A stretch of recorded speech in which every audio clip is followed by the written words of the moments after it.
அருணாச்சலனே சிவசிவனே, அண்ணாமலையே ஹரஹரனே, அனல் மாமுகனே சிவசிவனே, அக்னீஸ்வரனே ஹரஹரனே.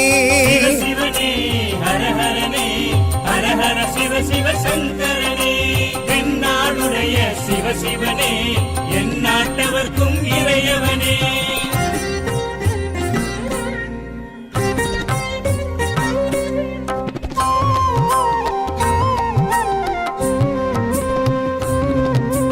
அஷ்டலிங்கனே சிவ சிவ